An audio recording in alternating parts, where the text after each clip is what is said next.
இறைவனை அக்னி வடிவில் வணங்குவது, ஒளி வடிவில் வணங்குவது சிறப்பம்சமே கார்த்திகை தீபத்திருநாள் அன்னைக்கு தான்.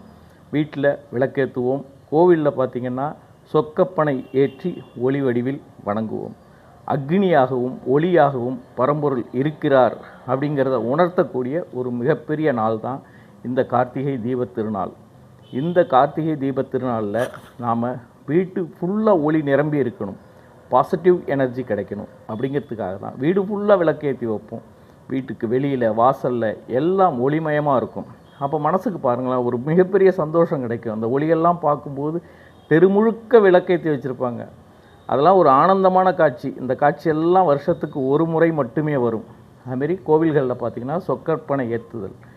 இந்த சொக்கப்பனை பார்த்திங்கன்னா பனை மரத்தை போற்றுதல். பனை மரம்ங்கிறது ஒரு கற்பக விருட்சம். அந்த கற்பக விருட்சத்தை போற்றக்கூடியது இந்த சொக்கப்பனை. ஒளி வடிவில் சிவன் இருக்கிறார், அவர் அக்னி வடிவிலும் இருக்கிறார் அப்படிங்கிறத உணர்த்தக்கூடியது தான் இந்த சொக்கப்பனை ஏற்றுதல். இந்த ஒளிமயமான கார்த்திகை தீபத்திருநாளை நீங்கள் மகிழ்ச்சியோடு ஒளியோடும் கொண்டாடி மகிழ என் இதயம் கனிந்த வாழ்த்துக்கள். நன்றி.